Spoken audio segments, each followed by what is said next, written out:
செல்லுராஜண்ணே, என்ன பேசுறீங்க? யார பேசுறீங்கன்னு ஏதாவது நிதானம் இருக்கா இல்லையா உங்களுக்கு? எந்த கேட்டகரில உங்கள சேர்க்கறதுன்னே தெரியல. எப்போதுமே அரசியல் காமெடியனாவே இருந்துட்டு போலான்னு நெனைக்கிறீங்கல்ல? ஊடகத்தார்கள் உங்கள நோக்கி ஒலி வாங்கி நீட்டுறது நீங்க உலக அரசியல் பேச போறீங்க அப்படிங்கிறதுக்காண்டி இல்ல. ஏதாவது உளறி கொட்டுவீங்க, அன்னைக்கு பொழுதுபோக்கா இருக்கும்.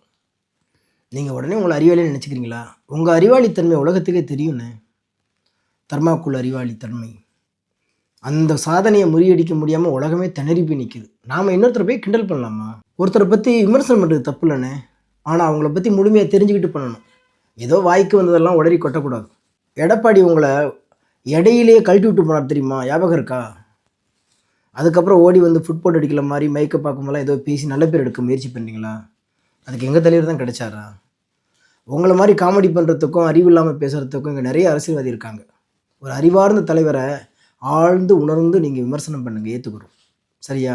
அப்புறம் இன்னொன்னு சொல்றீங்க, படம் எடுக்க காசு குடுத்தா உடனே அமைதியா வந்துருவாருன்னு. அவர் எடுத்த படம்லாமே அவரு கஷ்டப்பட்டு உழைச்சு வந்த பணத்தில எடுத்தது. இன்னைக்கு உலகத்தில மிகச்சிறந்த படங்களோட பட்டியல் போட்டீங்கன்னா, எங்க தலைவருடைய படம் அதில இடம்பெறும். இன்னைக்கு சினிமாவ பத்தியோ, கலைகளை பற்றியோ ஆய்வு பண்ணணும்னா, எங்க தலைவர தாண்டி தான் போய் ஆகணும். ஆளுமை மிக்க ஒரு தலைவர்.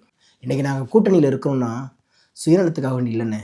இந்த மாநிலம் அழகான ஒரு மாநிலம். இந்த மக்களுக்கான அரசியல குடுக்கணும். ஒற்றுமைய குலைச்சிடக்கூடாது.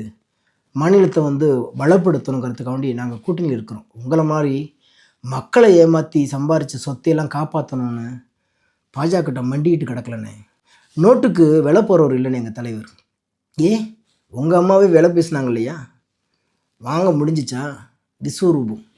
அப்ப கூட சட்டத்த நாடி போய் தான் ஜெயிச்சு வந்தாரு. அவர பத்திலாம் பேசாதீங்கண்ணே. ஏன்னா அதுக்கெல்லாம் ஒரு தகுதி வேணும். அதுவும் கால்கள பார்த்தே பம்மி பம்மி நகர்ந்து நகர்ந்து அரசியல் பண்ணி பழக்கப்பட்டவங்களுக்கு, ஆகாயத்த அண்ணாந்து பார்க்கறதுக்கே நேரம் இல்ல. எங்க தலைவர் ஆகாயம் மாதிரி. இப்பயும் சொல்றேன். உங்க கேட்டகரியில எங்க தலைவர் வரமாட்டார். நெறைய அரசியல்வாதிகள் தமிழ்நாட்டுல இருக்காங்க. அவங்க கூட சடுகுடு விளையாடுங்க.